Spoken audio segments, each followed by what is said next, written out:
3:47 a.m., November 17th, 1944. Leyte, Philippines. The night is black and loud. Rain is coming down in hard sheets. The jungle below Firebase Delta is just shadows and flashes.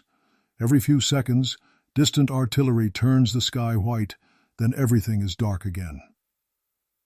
On the east corner of the perimeter, behind a low wall of wet sandbags, Staff Sergeant Marcus Chen is on the gun. Not one gun. 3. In front of him, bolted together on a heavy steel mount, sit 3 M2 Browning 50 caliber machine guns. Barrels side by side, like the snouts of some metal beast. When he squeezes the trigger bar, all 3 guns fire at once. The sound is brutal. Not the usual deep thunk, thunk, thunk of a single 50, but a solid, rolling roar as 3 bolts slam back and forth together. Each burst sends 3 streams of tracers slashing down the muddy slope. Below the bunker, in the rain and darkness, Japanese infantry are charging uphill. Maybe 200 men. Rifles, bayonets, grenades clutched to chests. They run, slip, fall, and keep coming, boots tearing the hill into black mud. Chen tracks them through his sights. He swings left, a short burst.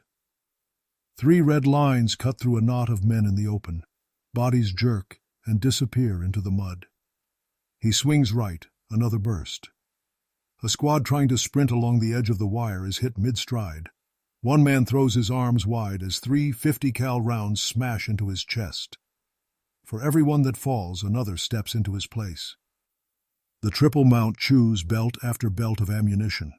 Spent brass rains down around Chen's boots in a constant metallic clatter.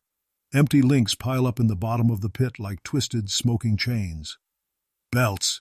Keep 'em coming," he shouts. To his left, Private DeMarco drags a heavy ammo can up onto the sandbags, rips it open, and slaps the fresh belt into the left-hand gun's feed, too. Ray.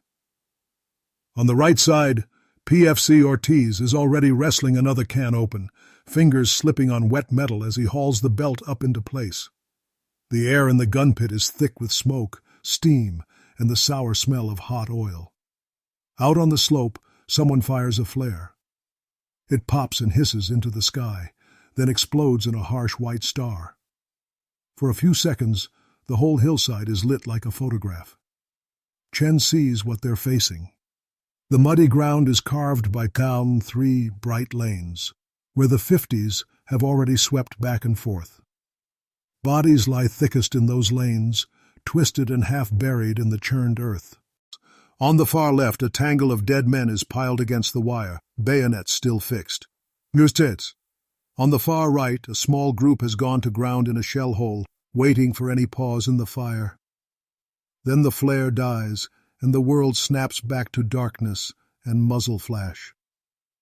Chen's focus narrows. He doesn't see the whole battle now. He only sees what is directly in front of the muzzles.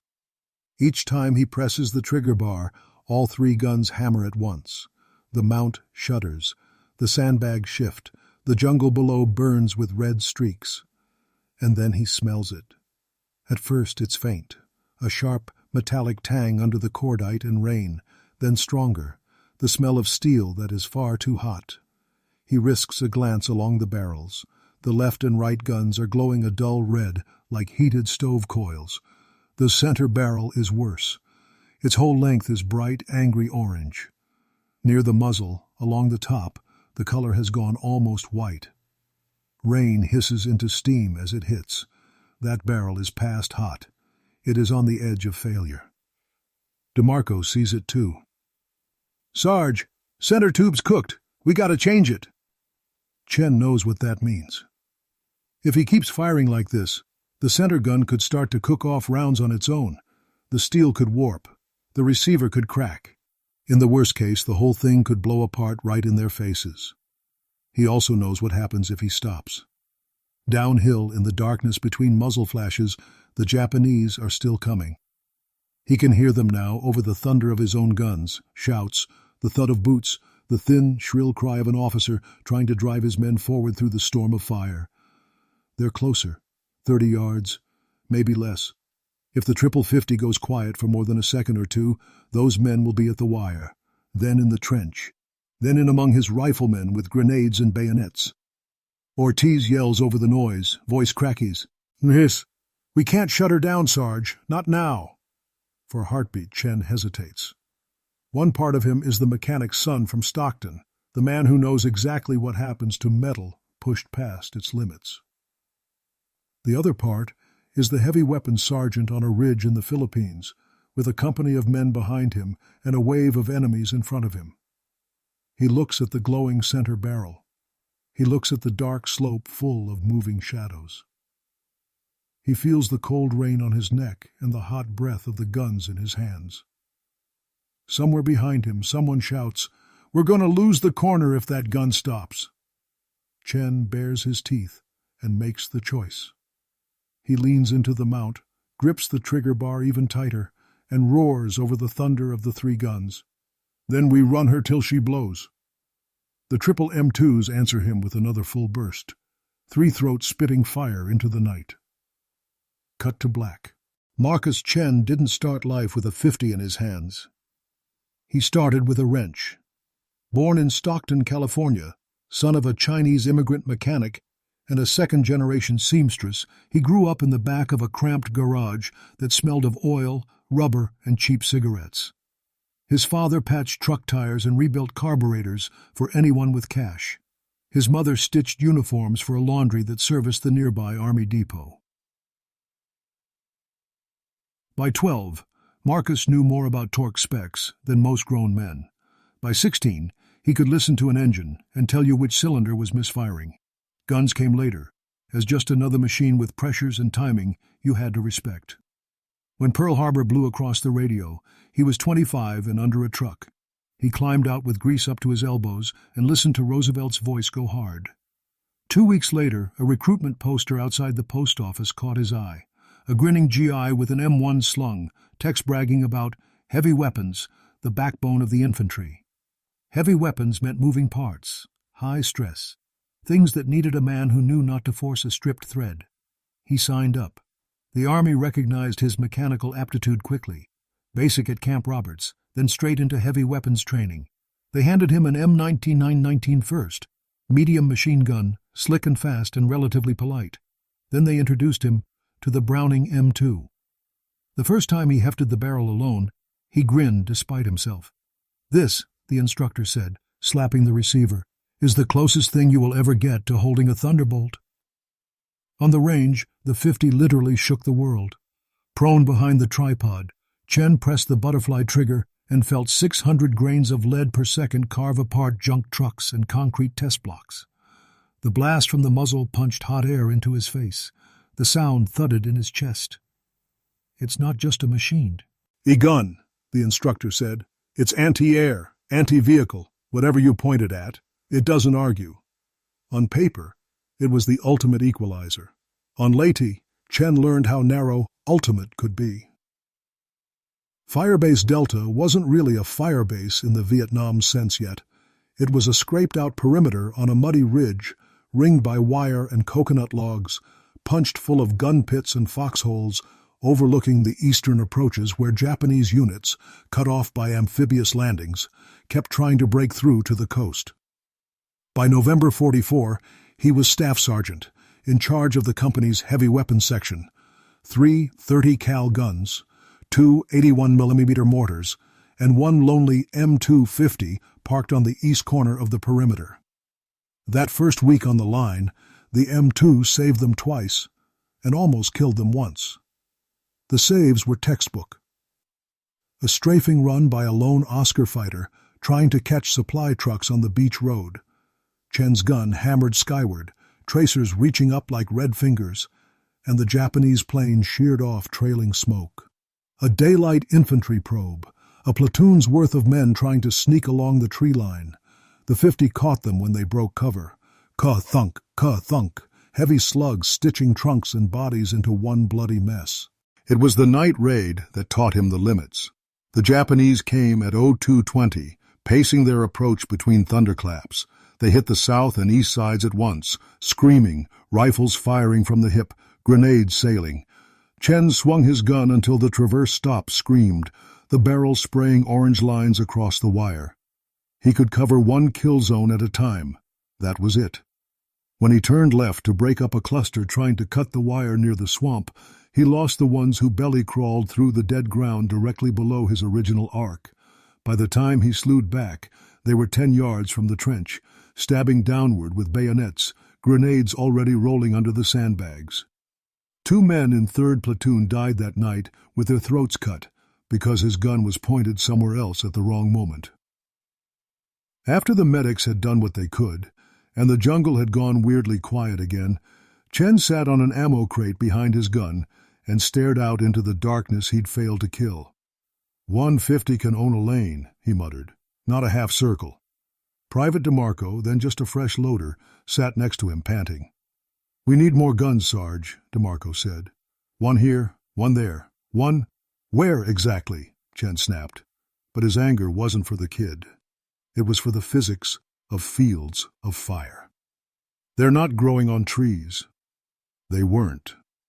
Every M2 on that island had a place to be. Pintle mounts on half-tracks, AA mounts on LVTs and ships, perimeter guns at higher priority positions. Requests up the chain were met with apologies and shrugs. "Division says be happy you've got one," the company commander told him. "We're not exactly drowning in 50s out here." Chen walked the perimeter anyway, night after night, tracing arcs with his hands. He measured sectors of fire with a tape in his boots, counting steps from one post to another. He shaded edges of cleared land on a scroll. Unget-up aerial photo.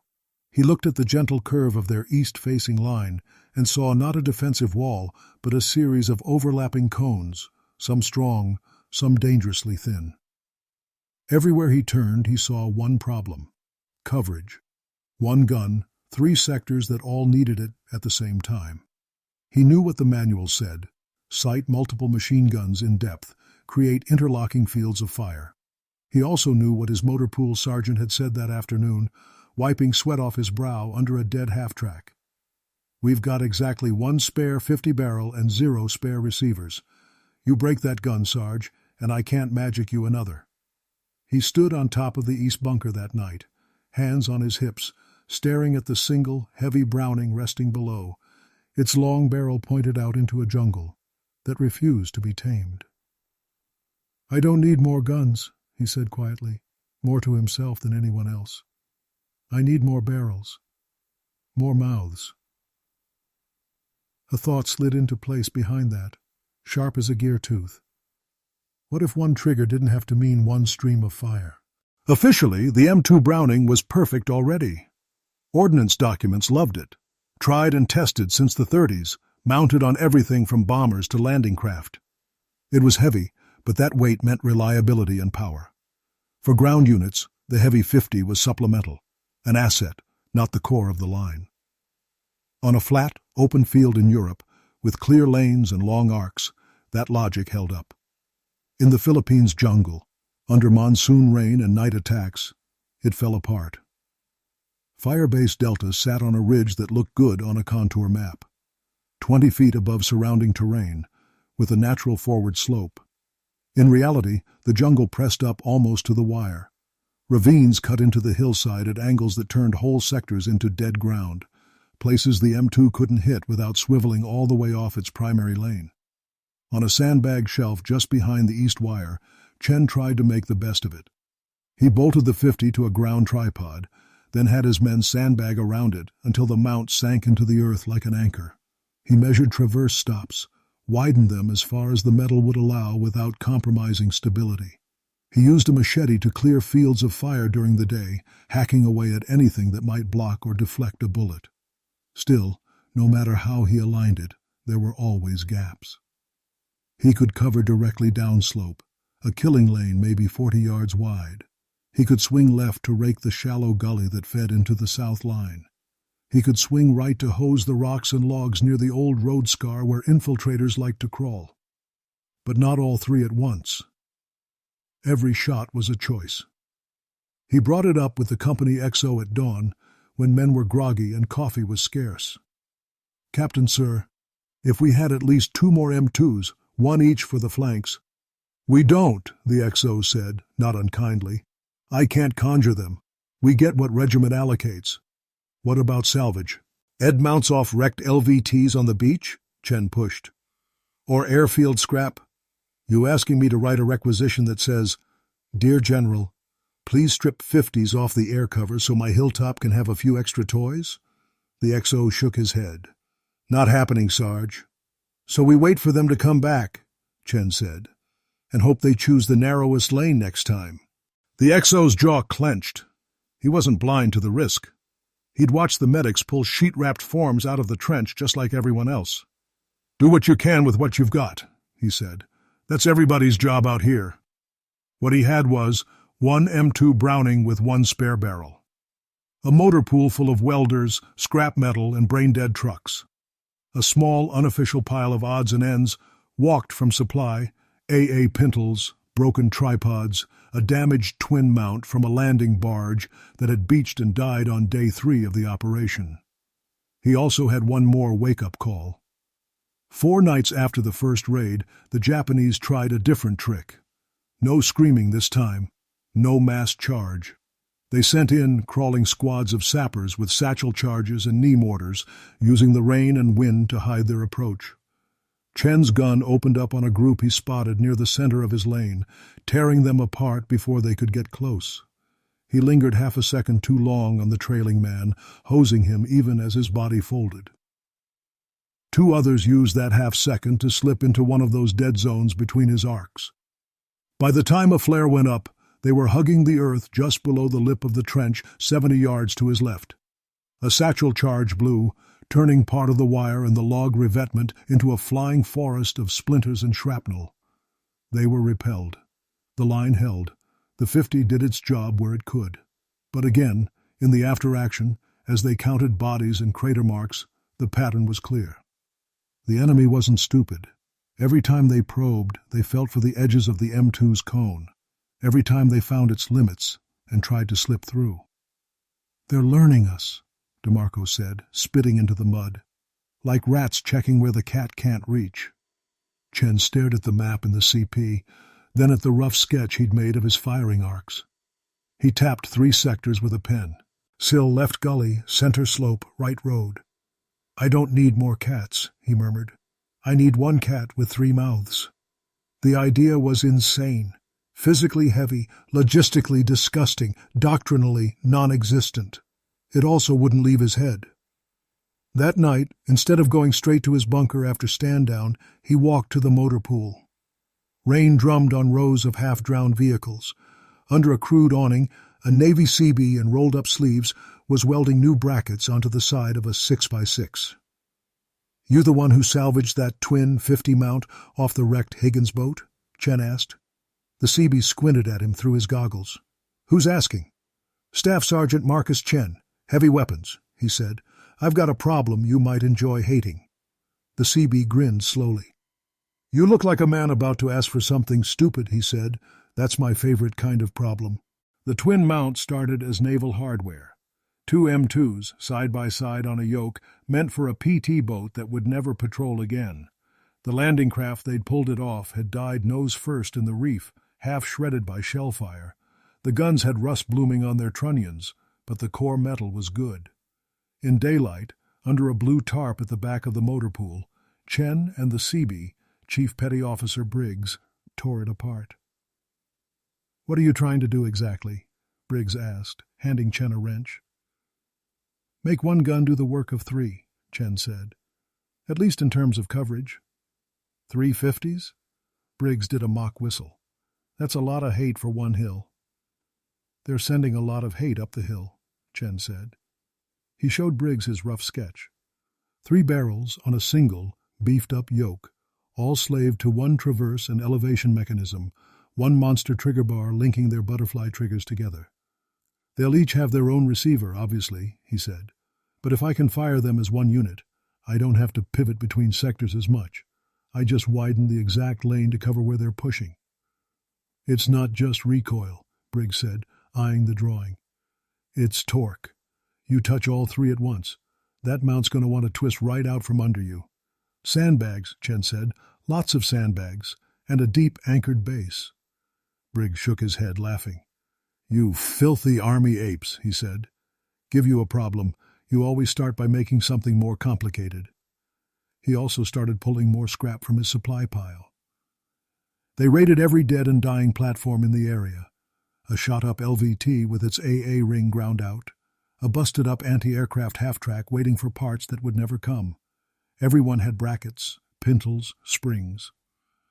By the end of the second day, they had it. 3 M2 receivers, each with its own barrel, sat shoulder to shoulder on a thick steel crosses. Spar that had once been part of a ship's gangway.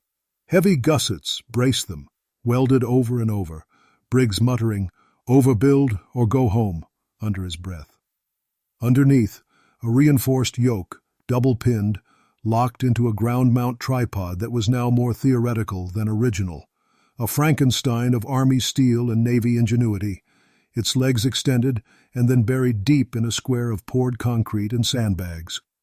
On the rear ends of the receivers, Briggs and Chen bolted a horizontal bar of flat stock, shaped to sit just above all 3 butterfly triggers. A downward jutting pistol grip, salvaged from an aircraft mount, hung in the center. "You push that grip," Briggs said, tapping it, "and this bar slaps all 3 paddles. Theoretically." "Theoretically," Chen echoed. They test-fired each gun individually first, dialing in headspace and timing with a gauge and carefully counting links. The sound of a single 50 bouncing off the ridge was familiar, almost comforting. All 3 together was something else. They dragged the mount to an abandoned stretch of beach below the ridge, facing the water. Chen lay behind the contraption, cheek against the cold steel traverse bar, hands on the improvised grip. Sandbags under the tripod helped soak up recoil. A line of dead Japanese barrels and driftwood set at 100 yards made for targets. "Short bursts," Briggs warned, "unless you want to melt the barrels right off." "Short bursts," Chen agreed. He squeezed. The world shuddered. 3 heavy bolts slammed forward. 3 barrels spat flame. 3 belts of ammunition surged over their feed trays in an almost living ripple. The air in front of the muzzles seemed to tear. The targets didn't just break. They disintegrated. Drums leapt into the air in chunks. A log, thicker than a man's torso, split halfway through and toppled like a felled tree. Chen let off, surprised to find his teeth clenched so hard his jaw ached. The mount had jumped, yes. It had bucked like an enraged bull in those first fractions of a second. But the sandbags and the deep dug-in legs had held. Once the recoil settled into its cycle, the triple set felt heavy but under control, a chugging, vibrating wall. He laughed, short and sharp. "Feels like holding onto a goddamn engine block," he said. "Machine gun as God intended it," Briggs smirked. They put more rounds through, testing traverses, seeing how far they could swing left and right before things got hairy.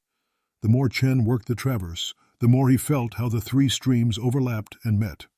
He could rake a 30-degree lane with all 3 barrels, or slew slightly so that only 1 or 2 barrels walked through a thinner sector, preserving the overheated third. Every choice meant ammo, barrel life, and men's lives. When they dragged 3-gun back up to Firebase Delta, the XO stared at it like it had grown up out of the mud. "What is that?" he said flatly.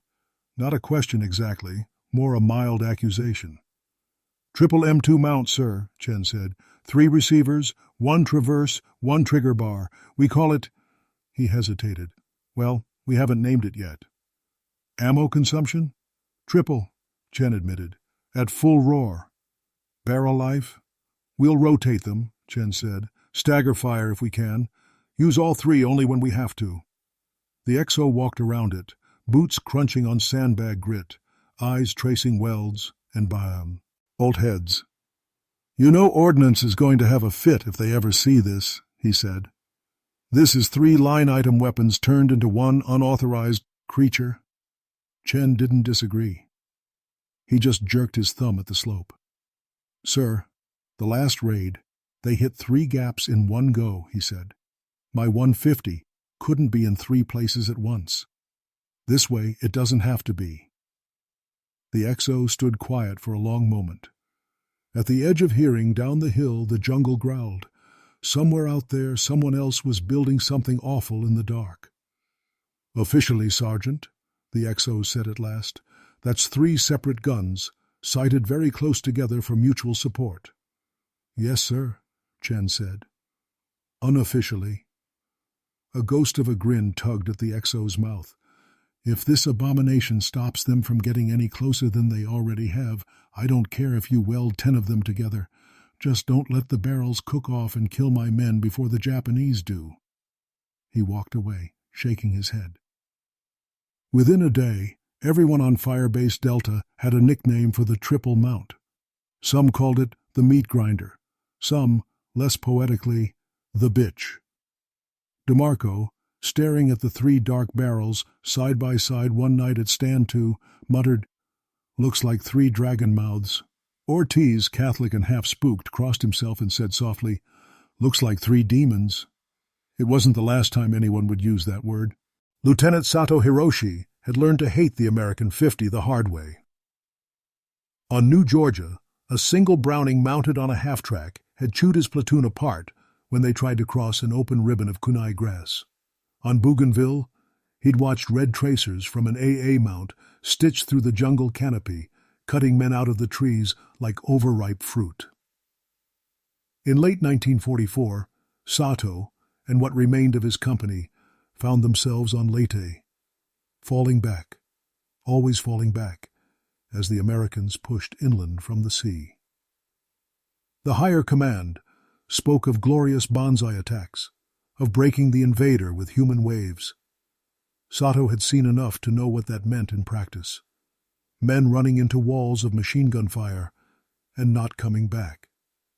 He preferred infiltration, night, crawling, using the terrain and their own discipline to slip inside the American lines and cut the heart out of their positions.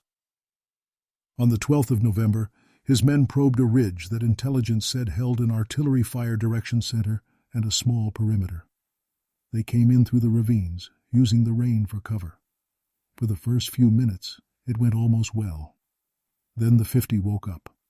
It raked the central slope with a sound like a god coughing, each burst slamming men down mid-stride, tearing shoulders open, snapping spines.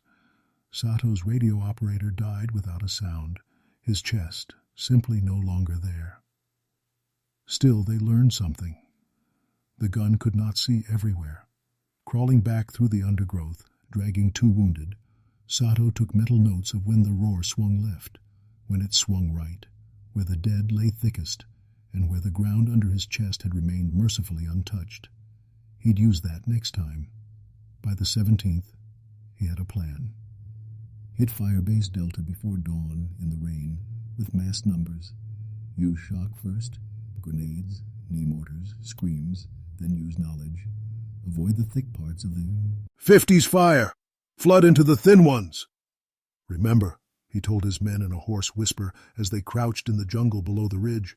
The long American gun kills in front of it, not everywhere. We have seen its reach. Its teeth are many, but it has only one mouth. They nodded, teeth chattering in the wet. He had nearly 200 bodies tonight, remnants of shattered units, a few reserve troops, some half-trained boys clenching their arisakas like prayer beads. They moved out in 3 echelons, like a living wave. Sato advanced with the second, listening for the first crack of American fire. Rifles answered first, scattered shots from the wire. Then a machine gun in .30 caliber beat out a steady rattle on the south side. He waited for the 50. It came in all at once, in a way that made his spine ice.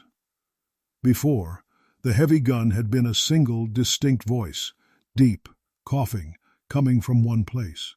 Tonight, when it fired, it was less a voice and more a choir. 3 roars overlaid, almost impossible to separate. The hillside in front of him exploded in light. 3 streams of tracer reached out through the rain, not from 3 positions, as he might have expected, but from one. One nest, one bunker or parapet, one thing, vomiting fire with 3 mouths. Men in the first rank simply vanished. There was no time for heroic last charges, no time even to throw themselves flat. The triple guns had already plotted the range from previous nights. The bullets met them in mid-stride. "Single hellmouth, 3 tongues," muttered Corporal Tanaka beside him, half mad with awe and fear.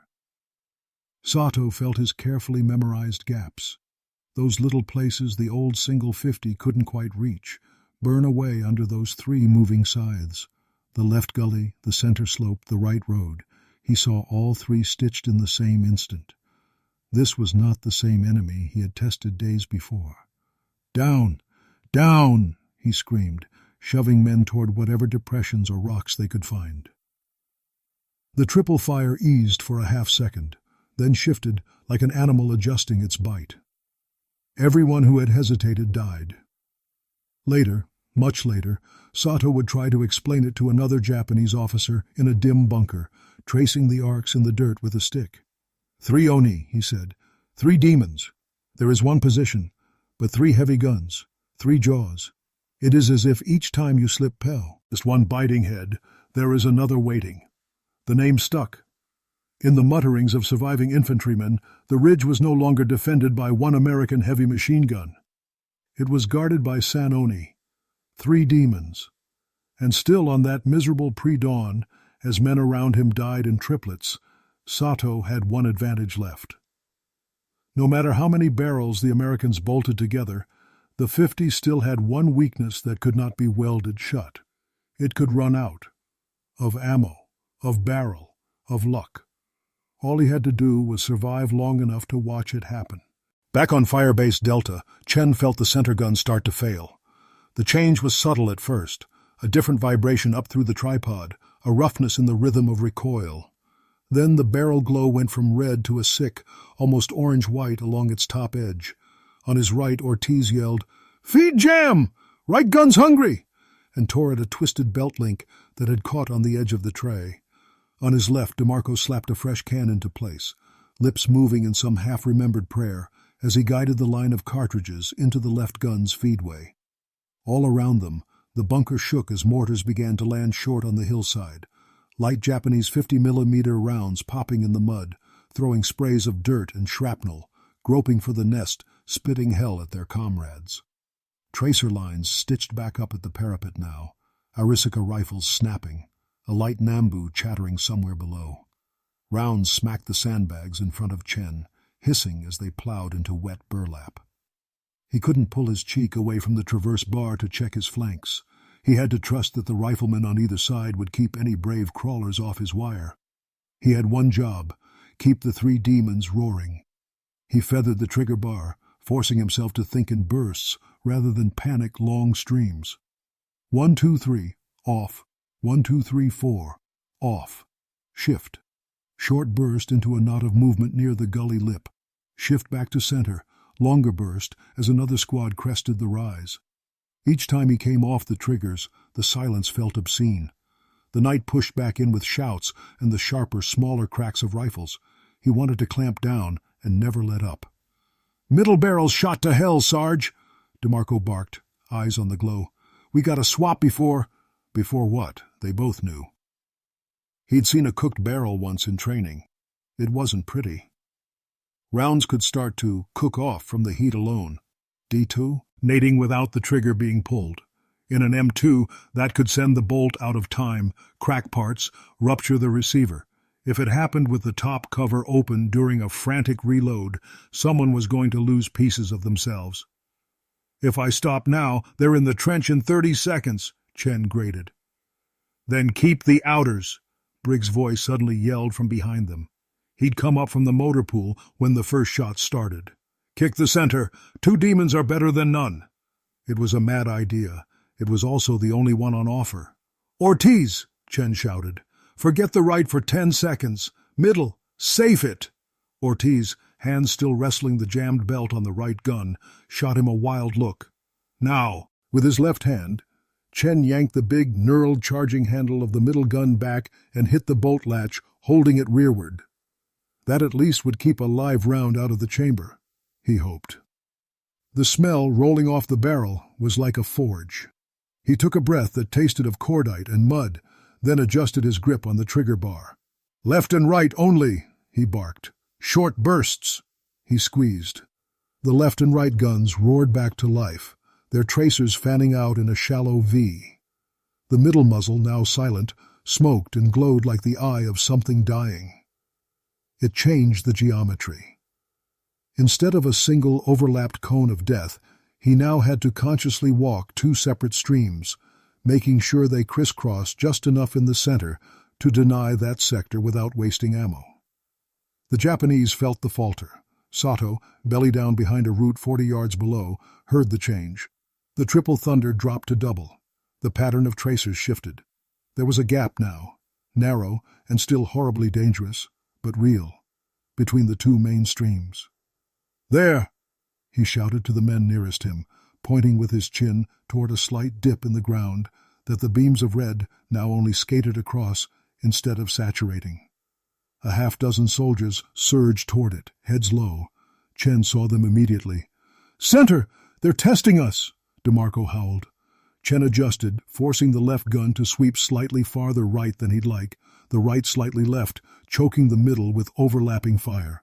For a moment, the gap vanished again under explosive strikes of 50 slugs. 2 of the 6 men disappeared. One spun backward, his pack torn open. The others hit the dirt hard and stayed there, pinned by the fury. The guns talked. The jungle answered with screams. The right gun hiccuped as Ortiz finally cleared the jam and fed a new belt in. The rhythm steadied. The barrels on the flanks wee-wee. "Ear hot now too, but not glowing like the center." "Rounds," DeMarco yelled. "We're burning through 'em." They were. Chen had started the night with 6 full cans per gun in the immediate pit. More stacked behind in the trench, but those would take precious seconds to haul up. At roughly 450 rounds per minute per gun, even with disciplined bursts, he was chewing through metal and lead at a horrifying rate. "2 cans left on left," DeMarco shouted. 3 on right." "Middle's a damn radiator," Briggs muttered behind them, watching heat shimmers distort the air. They didn't have to hold forever, just until the rest of the perimeter could stack enough bodies in the approaches that the attack would crack. On cue, a burst of fire from the south line poured in from the Japanese flank. Someone down there, maybe the guys from Charlie Company, had humped a 30 cal up onto a secondary position and was scalping the assault from the side. A mortar round landed almost on top of the triple mount, close enough that shrapnel shredded the canvas of an ammo can and peppered Briggs's arm with hot needles. He didn't flinch, just hissed and clamped his hand over the wound. "Keep feeding," he snapped at DeMarco. "You can bleed later." Chen's world narrowed to the sight picture through the rain, where every shadow might be a man or just a bush jerked by wind. The feel of the trigger bar under his palm. The rise and fall of the muzzles as the guns recoiled and settled, recoiled and settled. Another flare went up, bathing the field in cold light. In that moment, he saw how close they'd come. Bodies lay like driftwood in 3 distinct paths, but here and there, in the spaces between, Japanese soldiers still crawled, some dragging rifles, some only dragging knives. One figure, impossibly close, maybe 20 yards out, suddenly rose with a grenade in hand, arm cocked. Chen didn't even have time to adjust the traverse. He just cranked the elevation wheel down a fraction and pulsed the triggers. The left and right barrels spat a short, savage burst directly into the man's torso. The grenade flew from nerveless fingers, bouncing twice in the mud before detonating in an ugly fountain of dirt and meat. 10 more seconds, the XO shouted from behind them. "They're breaking!" Chen didn't know if that meant the Japanese or his own guns. Maybe both. He ran the demons dry anyway. One more burst left, into a cluster, trying to pull a wounded comrade back. One more right, into a shadow in the gully that might have been a man, and given the stakes, had to be treated as one. Then, finally, a solid 2-second sweep, up across the center just to be sure. The left gun coughed empty, the belt whipping uselessly against the feed tray. The right followed half a heartbeat later, slamming to a halt with a hollow click. Silence crashed in, deafening. For a second, everyone flinched, expecting some returning roar. Instead, what came back from the hillside was nothing. No more mass shouts, no more whistles, just wind, rain, and the low, awful sounds of men who weren't dead yet, realizing they probably would be. "Cease fire," the XO called, unnecessarily. There was nothing left to fire with. Chen sagged back from the mount, hands dropping away from the triggers. They were cramped into claws, fingers numb from the vibration. DeMarco laughed once, high and near hysterical, then stopped himself, biting his lip. Ortiz stared down the barrels. The middle one was still glowing faintly, like a coal. "3 demons," he whispered. "We damn near rode 'em into hell." Down the slope, among the shattered remains of Sato's assault, one wounded Japanese soldier dragged himself to the relative shelter of a root. His leg was a ruin, his rifle gone. He looked up at the ridgeline where one bunker had spit 3 tongues of fire all night. In his dialect, between clenched teeth, he muttered a curse and a prayer to creatures that were both gods and monsters. San Oni.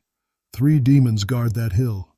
He'd pass the story on if he lived long enough to reach anyone who cared.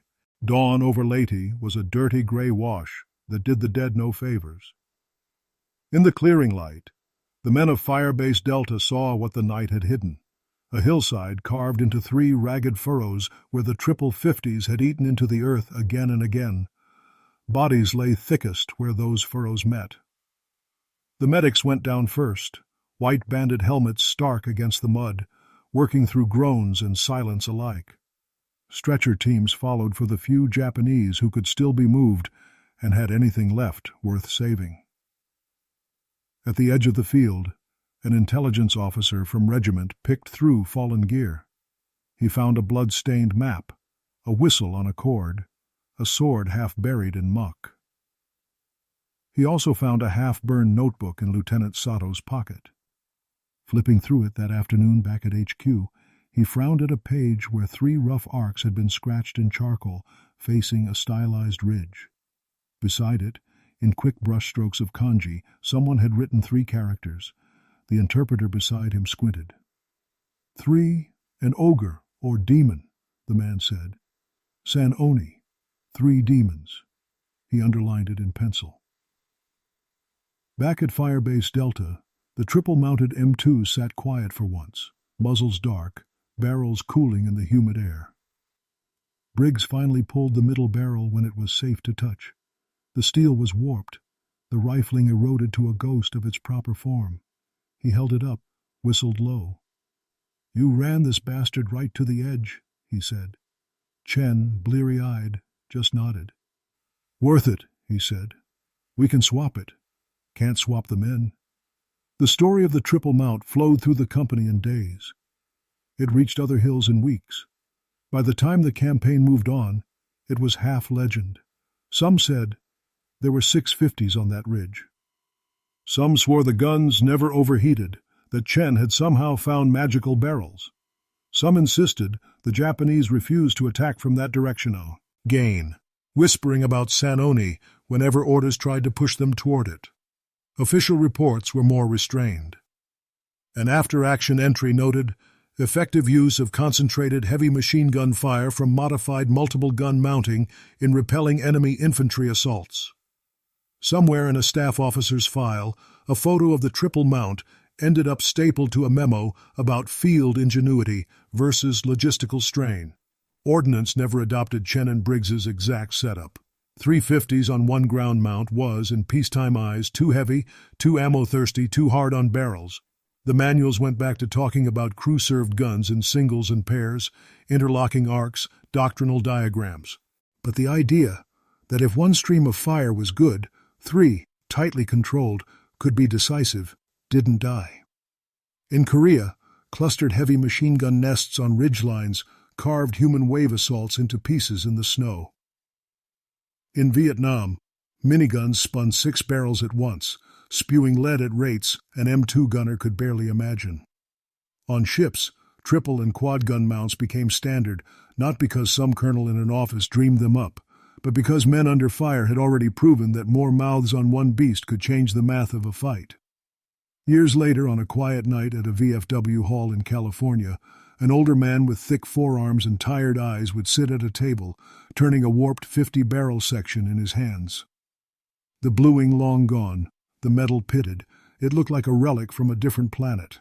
A younger vet, Desert Storm vintage, leaned over curious. "What happened to that one, Sarge?" he asked. Marcus Chen, not staff sergeant anymore, just Marcus to the few who knew the old stories, smiled without showing his teeth.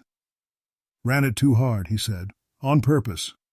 And he told the tale, in between beers and long silences. The rain, the slope. The first time he squeezed that improvised bar and felt 3 guns talk at once. The moment he heard one of them start to scream and had to decide whether to let it die or let his men do that instead. The kid listened, eyes getting wider as the triple arcs of tracer burned in his imagination. "They really called it 3 demons?" he asked at the end. Chen shrugged. "Some Japanese officer wrote it down, so the intel guys said," he answered. "My boys had other names, none I can repeat too loud in a family bar." He set the ruined barrel down gently, as if it were a living thing that had given its all. "War looks big in the history books. Arrows on a map, admirals and generals," he said, "but it's small down where we lived. One hill, one goo, and one stupid idea that works just long enough." He looked up at the TV on the wall, where news footage showed modern machine gun nests firing interlocking curtains of bullets in some other corner of the world. "Everyone thinks the smart people at the top invent this stuff," he said quietly. "Truth is, half the time it's just some tired sergeant in the rain who's sick of watching his friends die and says, 'What if one gun had 3 barrels?'" For a moment the image rose in his mind again. The black slope lit in pulses, 3 lines of fire whipping through the rain, men climbing and falling, the smell of hot steel and human fear. Demons, gods, or just machines, all that power had been under his fingertips once. He picked up the relic barrel again, feeling its weight. And somewhere between the past and the present, the name the enemy had given his creation floated up, sharp as ever. 3 demons,